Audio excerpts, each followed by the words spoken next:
성도 여러분 안녕하세요. 여러분 모두 하나님이 주시는 은혜 가운데 살아가시기를 빕니다. 그러면 오늘도 경건한 마음으로 하나님께 예배드리겠습니다. 먼저 사도신경으로 우리의 신앙을 고백하겠습니다. 나는 전능하신 아버지 하나님 천지의 창조주를 믿습니다. 나는 그의 유일하신 아들 우리 주 예수 그리스도를 믿습니다. 그는 성령으로 잉태되어 동정녀 마리아에게서 나시고 본디오 빌라도에게 고난을 받아 십자가에 못 박혀 죽으시고 장사된 지 사흘 만에 죽은 자 가운데서 다시 살아나셨으며 하늘에 오르시어 전능하신 아버지 하나님 우편에 앉아 계시다가 거기로부터 살아있는 자와 죽은 자를 심판하러 오십니다. 나는 성령을 믿으며 거룩한 공교회와 성도의 교제와 죄를 용서받는 것과 몸의 부활과 영생을 믿습니다. 아멘. 찬송가 19장, 옛날 찬송가로는 44장입니다. 찬송하는 소리 있어. 우리 1절 부르고 같이 기도하겠습니다.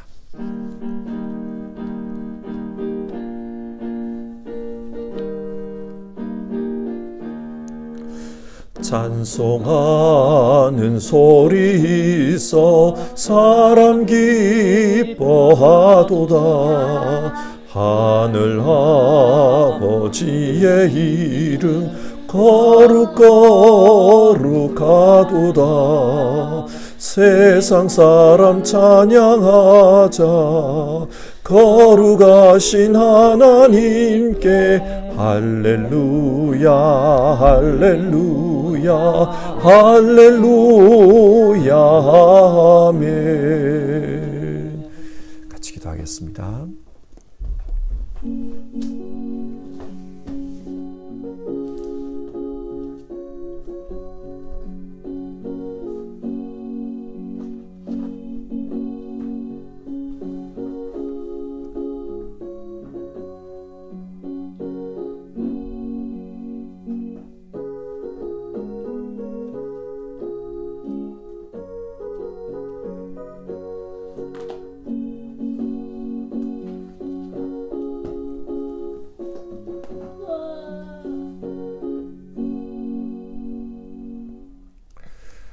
우리의 예배를 받으시기를 기뻐하시는 하나님, 하나님께 예배를 올려드리오니 이 예배를 받아주옵소서.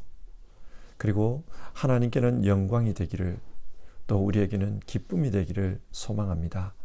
온전히 하나님께서 기뻐하시는 이 예배가 될 수 있도록 우리의 삶과 또 우리의 심령을 주장하여 주시옵소서. 하나님, 우리 모두는 하나님께 예배하라고 이 땅에 보냄을 받은 사람들입니다.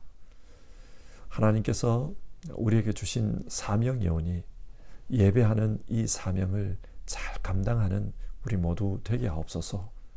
각자의 삶의 자리에서 하나님의 영광을 찬송하고 또 하나님 앞에 무릎 꿇고 정말 하나님 앞에 겸손히 머리 숙이는 모든 분들, 그 예배가 하나님께는 기쁨이 되고 우리에게는 정말 은혜의 시간 될 수 있도록 도와주시옵소서. 이 예배 가운데 함께 하시옵소서. 예수님의 이름으로 기도합니다. 아멘. 오늘 함께 살펴보실 성경 말씀은 에스라서 3장의 말씀입니다. 에스라서 3장의 말씀, 이 시간에는 3장 1절부터 해서 6절까지 말씀을 교독해서 읽겠습니다. 에스라 3장 1절에서 6절입니다. 이스라엘 자손이 각자의 성읍에 살았더니 일곱째 달에 이르러 일제히 예루살렘에 모인지라. 요사닥의 아들 예수아와 그의 형제 제사장들과 스알디엘의 아들 스룹바벨과 그의 형제들이 다 일어나 이스라엘 하나님의 제단을 만들고 하나님의 사람 모세의 율법에 기록한 대로 번제를 그 위에서 드리려 할세. 무리가 모든 나라 백성을 두려워하여 제단을 그 터에 세우고 그 위에서 아침 저녁으로 여호와께 번제를 드리며 기록된 규례대로 초막절을 지켜 번제를 매일 정수대로 날마다 드리고 그 후에는 항상 드리는 번제와 초하루와 여호와의 모든 거룩한 절기의 번제와 사람이 여호와께 기쁘게 드리는 예물을 드리되 일곱째 달 초하루부터 비로소 여호와께 번제를 드렸으나 그때에 여호와의 성전 지대는 미쳐 놓지 못한지라. 아멘. 어제 우리는 무너진 이스라엘 공동체를 다시 일으켜 세운 믿음의 선구자들의 이름을 살펴보았습니다. 이들은 하나님의 명령에 순종해서 바벨론에서의 삶을 정리하고 예루살렘으로 돌아왔습니다. 여러분, 하나님께서 이들에게 돌아가라고 하시면서 주신 명령이 무엇이었습니까? 하나님은 고레스 왕을 통해 무너진 성전을 다시 세우라고 하셨습니다. 그렇기 때문에 약속의 땅으로 돌아온 이들이 해야 할 일은 아주 분명했습니다. 그것은 성전을 세우는 것이었습니다. 그래서 에스라 3장에서 6장은 성전 재건과 관련해서 말씀하고 있습니다. 자, 먼저 오늘 이 3장의 말씀을 살펴보겠습니다. 본문 1절입니다. 이스라엘 자손이 각자의 성읍에 살았더니 일곱째 달에 이르러 일제히 예루살렘에 모인지라. 약속의 땅으로 돌아온 사람들은 각자 자신의 고향에 정착했습니다. 그리고 일곱째 달 제7월이 되었을 때 일제히 예루살렘에 모였다고 합니다. 여기서 일제히라는 말은 마치 한 사람인 것처럼 그런 뜻입니다. 모든 사람이 다 함께 그렇게 모였습니다. 왜 그렇게 모였을까요? 이스라엘의 7월은 절기가 많은 달입니다. 예를 들어 7월 1일은 나팔절입니다. 새해를 시작하는 날이기 때문에 나팔을 분다고 해서 나팔절입니다. 그리고 7월 10일은 대속죄일입니다.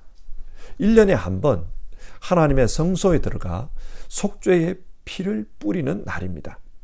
물론 이 당시에는 성전이 무너지고 없었기 때문에 속죄 의식을 행할 수는 없었을 것입니다. 그러나 그럼에도 불구하고 이 절기를 지키기 위해서 모였습니다. 그리고 7월 15일에서 21일은 초막절입니다. 이스라엘 백성들이 과거 광야에서 방황할 때 그때 하나님께서 만나로 먹여주시고 또 바위에서 샘이 나게 해주셔서 물을 마시게 했습니다.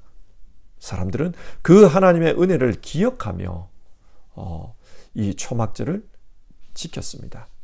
하나님의 은혜에 감사하는 절기입니다. 이렇게 예배하기 위해서 사람들은 예루살렘에 모였던 겁니다. 자, 이렇게 예배하려고 할 때에 참 문제가 있었어요. 그게 무슨 문제냐? 하나님께 예배를 드릴 제단이 없었습니다. 그래서 2절을 보면 하나님의 제단을 만들었다. 그런 말씀이 나옵니다. 자, 제단을 만들었다. 이 말은 하나님께 예배할 수 있도록 예배의 그 공간, 방법, 이것을 마련했다. 그런 말일 터입니다. 그래서 오늘 본문을 보면서 우리는 예배라는 주제에 좀 집중했으면 좋겠습니다. 먼저 이들이 제단을 어떻게 만듭니까? 제단을 다 함께 만들었다고 합니다. 2절을 보시면은 제사장 예수아와 그의 형제 제사장들 그리고 총독 스룹바벨과 그의 형제들이 다 일어나 하나님의 제단을 만들었다고 합니다. 사람들이 다 함께 제단을 만들었습니다. 사실상 하나님께 예배하는 제단은 기술자들이 모여서 만들면 됩니다. 그런데 왜 성경은 제사장들과 총독 그리고 그의 형제들이 힘을 모아 다 일어나 만들었다 그렇게 말하고 있습니까?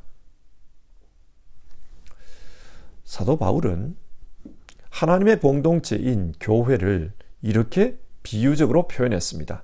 교회는 그리스도의 몸이다. 그리스도는 교회의 머리이시다. 그리고 그 몸에는 여러 지체가 있다. 바울은 이 비유를 통해서 하나님의 공동체는 유기적으로 연합되어 있음을 강조합니다. 그렇기 때문에 그 공동체가 하나님 앞에 온전한 예배를 드리려면 어떻게 드려야 할까요?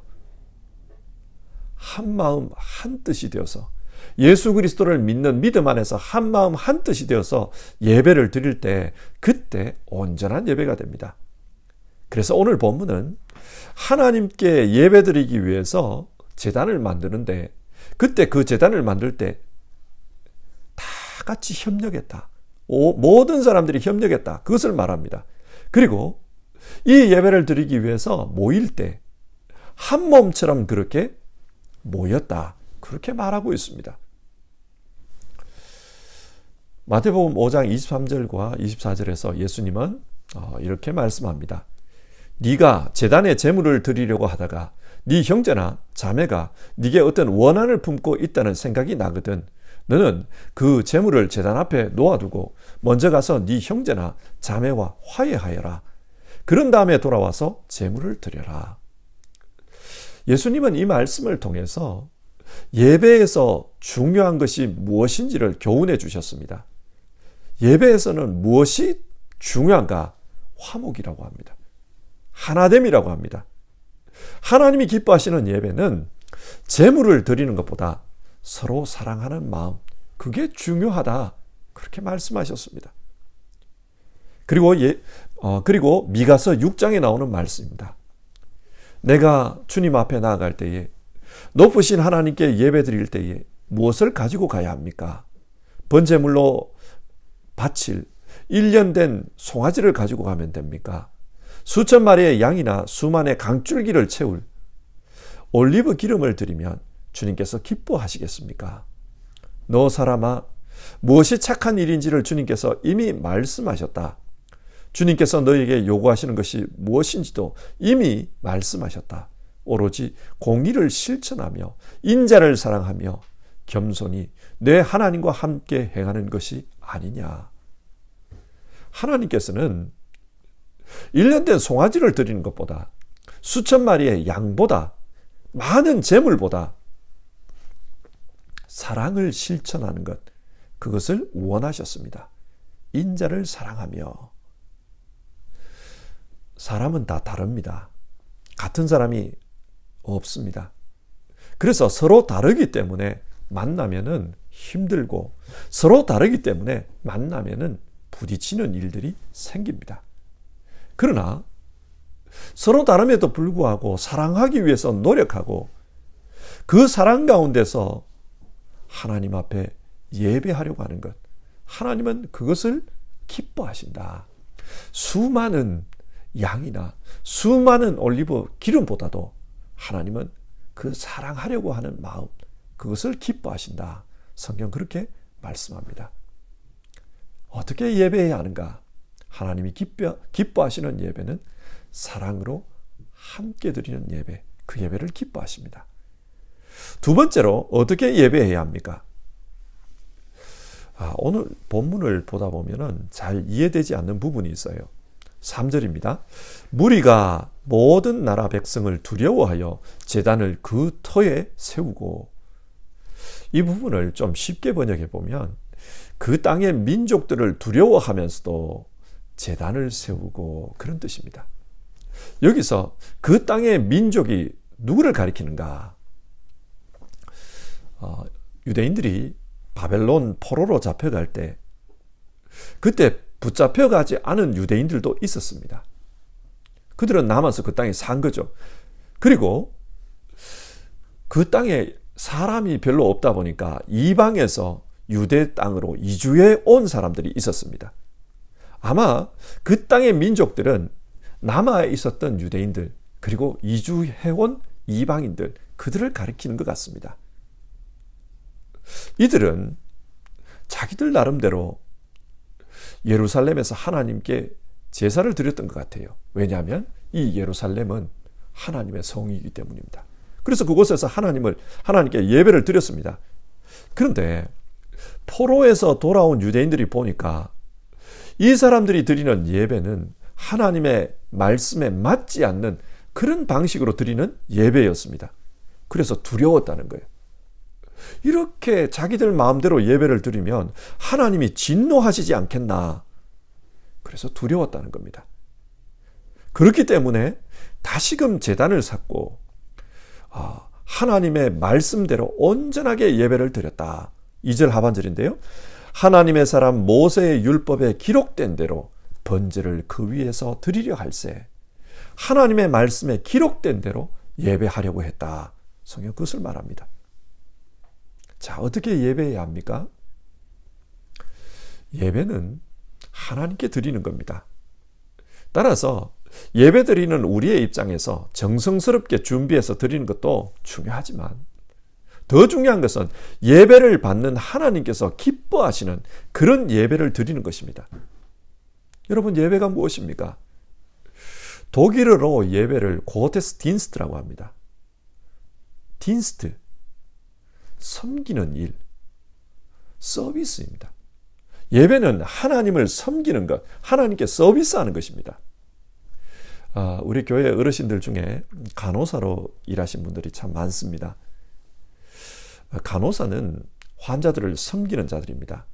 그런데 그 섬김의 기준을 자기 자신에게 맞추고 귀찮을 때는 섬기지 않고 좀 일해볼까 할 때만 섬기고 그러면 그것은 서비스가 아니잖아요. 마찬가지입니다. 하나님께 예배를 드리면서 예배 받으실 분에게 기준을 맞춰야지 예배 드리는 나에게 기준을 맞추면 안 됩니다. 그래서 오늘 성경은 모세의 율법에 기록된 대로 예배했다. 그것을 강조합니다. 예배 받으실 하나님께서 기뻐하시는 그런 예배를 드렸다. 그 말입니다. 그런데 저를 포함해서 많은 분들이 예배를 드리면서 하나님께서 기뻐하시는 것, 그것을 드리는 것보다, 섬기는 것보다 먼저 자신이 받을 은혜에 초점을 맞추는 것을 봅니다. 물론 예배를 드리면서 하나님이 주시는 은혜를 받는 것, 그것도 중요합니다.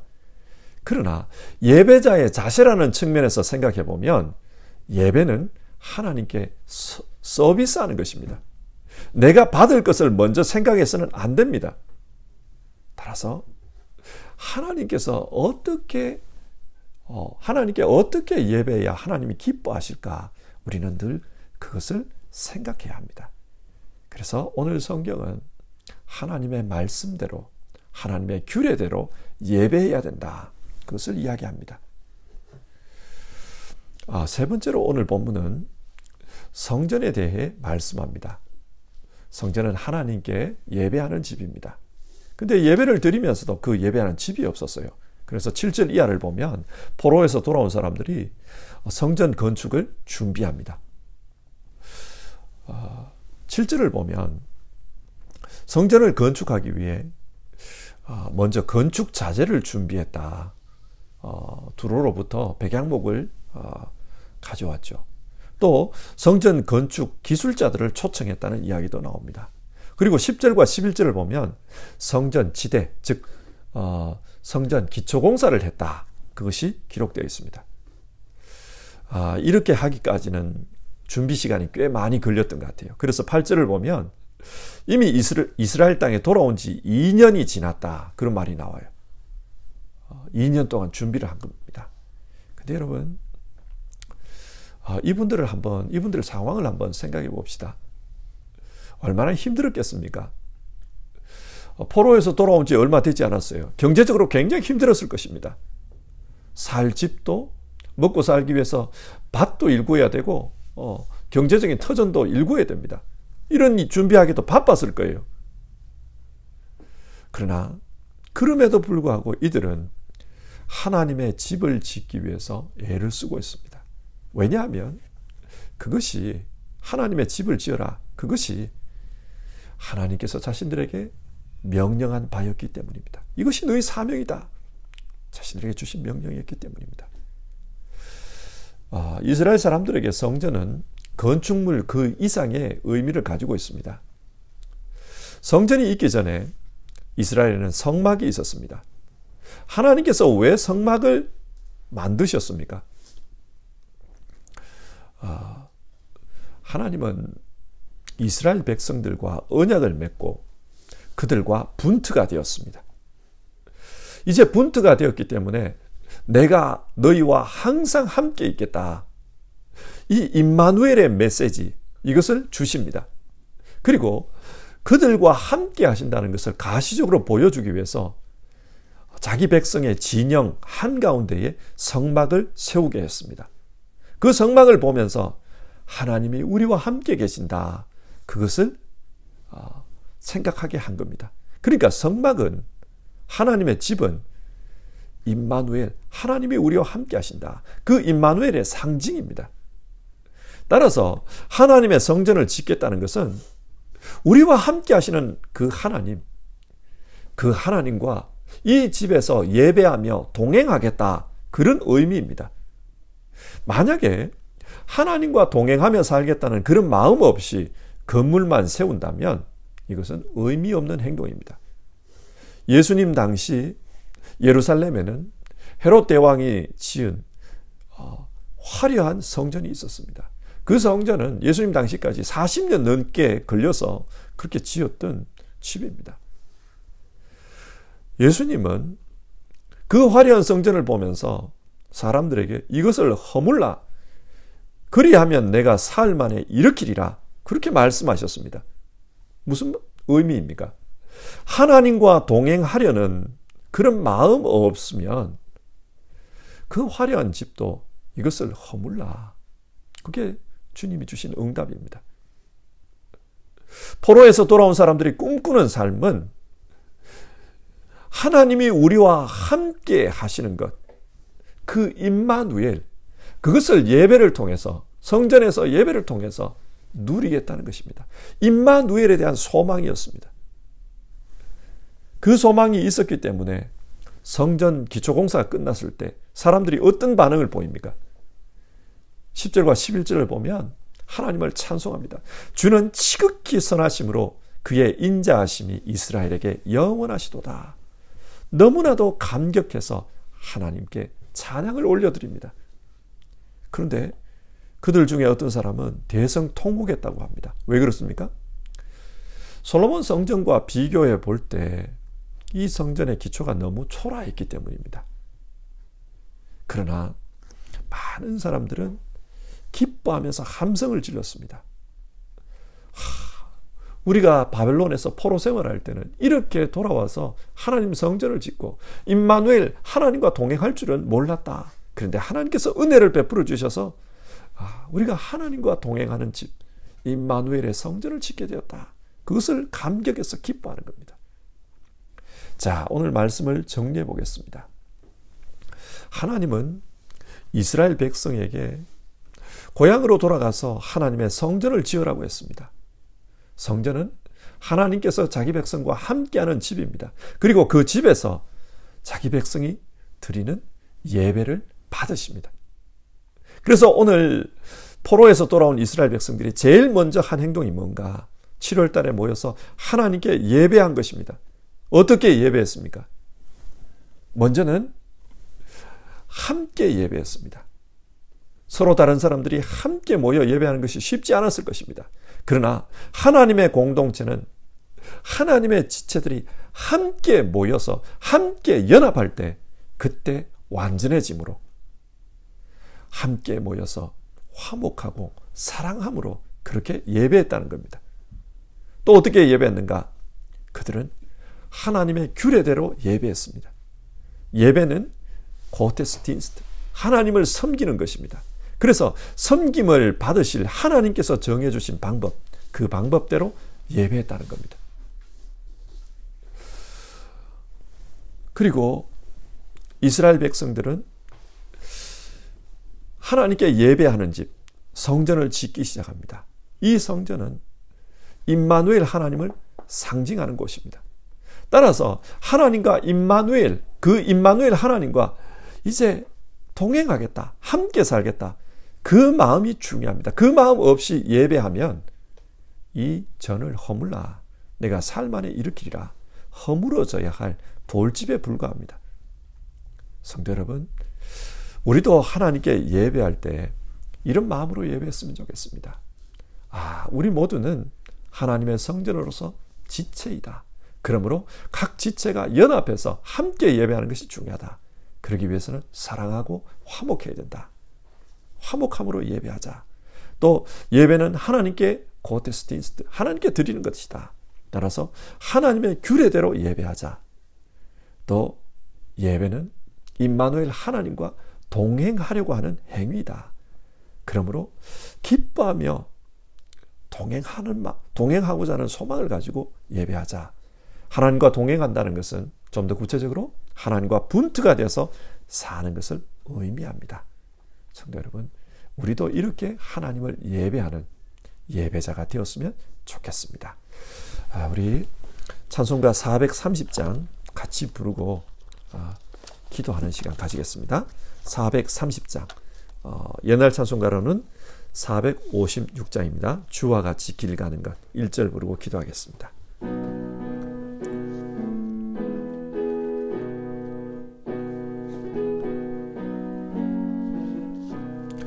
주와 같이 길 가는 것 즐거운 일 아닌가. 우리 주님 걸어가신 발자취를 밟겠네. 한 걸음 한 걸음 주 예수와 함께 날마다 우리 걸어가리. 같이 기도하겠습니다. 오늘 성경은 포로에서 돌아온 이스라엘 백성들이 하나님께 예배하고 또 그 예배의 집 성전을 건축하기를 시작하는 그 본문 내용을 살펴보았습니다. 그래서 오늘 본문을 통해 우리는 어떻게 예배해야 하는가, 그것에 대해 말씀을 나누었습니다. 어떻게 예배해야 합니까? 오늘 우리는 세 가지를 살펴보았습니다. 첫 번째로 이웃을 사랑하며 함께 예배해야 한다. 예수님은 하나님께 예배하기 전에 형제와 불화한 일이 있거든 먼저 가서 화목하고 오라고 했습니다. 미가서는 이웃을 사랑하는 것, 그것이 하나님이 기뻐하시는 제물이라고 했습니다. 사랑으로 함께 예배하는 게 중요합니다. 두 번째로 규례대로 예배해야 합니다. 예배는 하나님께 드리는 것입니다. 따라서 예배를 받으실 그 하나님께서 이렇게 예배하라 정해주신 그대로 예배하는 것이 중요합니다. 어떻게 하면 하나님이 기뻐하시는 예배가 될까? 우리가 그것을 생각하며 하나님께 예배했으면 좋겠습니다. 세 번째로 예배는 임마누엘 하나님과 동행하는 것이다. 하나님과 분트가 되는 것이다. 그렇게 말씀 나눴습니다. 성도 여러분, 우리가 드리는 예배가 이런 예배가 되도록 기도해 봅시다. 이웃을 사랑하며 함께 드리는 예배, 또 하나님이 기뻐하시도록 하나님의 규례대로 드리는 예배, 임마누엘 하나님과 동행하면서 하나님과 분투의 삶을 삶으로써 드리는 예배, 그런 예배가 되도록 우리 같이 기도해 봅시다. 기도하겠습니다.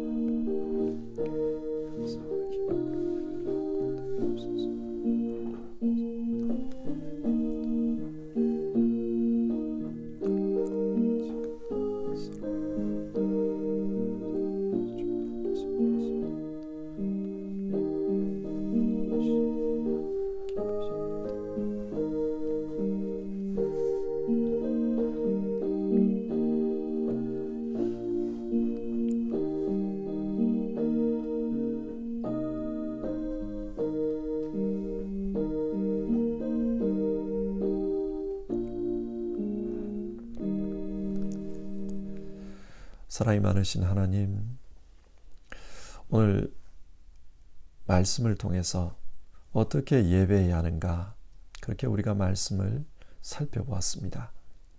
하나님께서 우리의 하나님 되신 것, 너무 감사를 드립니다. 우리를 사랑해 주시고 우리를 구원해 주시고 그래서 하나님 백성 삼아 주시고 하나님 앞에 예배하며 살 수 있는 영적 제사장이 되게 해주신 것 너무 감사를 드립니다. 영적 제사장의 삶을 온전히 감당하는 우리 모두 되기를 소망합니다. 하나님, 오늘 말씀하는 대로 우리가 예배할 때 사랑으로 예배할 수 있게 도와주시옵소서. 우리가 예배할 때 하나님의 말씀 규례대로 예배할 수 있게 도와주시옵소서. 뿐만 아니라 우리가 예배할 때 하나님과 분트가 되어 하나님과 임마누엘 동행하는 그런 삶으로 예배하는 우리 모두 될 수 있게 도와주시옵소서. 정말 우리의 인생은 하나님께 예배드리기 위해서 이 땅에 존재한다. 우리가 그것을 기억하게 하여 주시옵소서. 정말 우리에게 많은 사명들이 있지만 제일 중요한 사명이 예배하는 것임을 기억하고 온전한 예배자가 되기 위해서 하나님 앞에 우리가 믿음으로 노력하는 우리 모두 되게 하옵소서. 하나님, 우리 각자에게 하나님의 마음을 주시옵소서. 또 하나님의 영으로 함께 해주시옵소서. 정말 하나님이 기뻐하시는 사랑으로 드리는 예배, 말씀으로 드리는 예배, 그리고 하나님과 동행하는 그런 삶의 예배되는 우리 모두 되기를 원합니다. 오늘도 하나님 앞에 기도하며 예배자로서 온전하게 살고 싶습니다.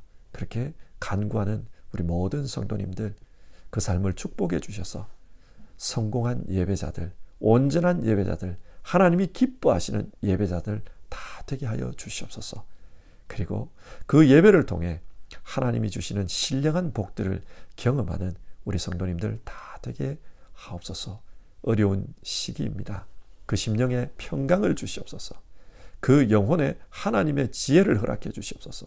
그 육신에 하나님이 보호해 주시는 건강의 복을 더하여 주시옵소서. 이 세상 살아갈 때 어떤 분야에서 어떤 일을 하든지 하나님께서 인도해 주시는 그런 경험들을 하게 하옵소서. 귀하신 예수님의 이름으로 기도드립니다. 아멘.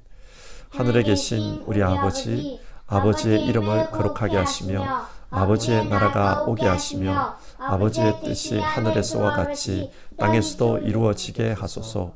오늘 우리에게 일용할 양식을 주시고 우리가 우리에게 잘못한 사람을 용서하여 준 것 같이 우리 죄를 용서하여 주시고 우리를 시험에 빠지지 않게 하시고 악에서 구하소서. 나라와 권능과 영광이 영원히 아버지의 것입니다. 아멘.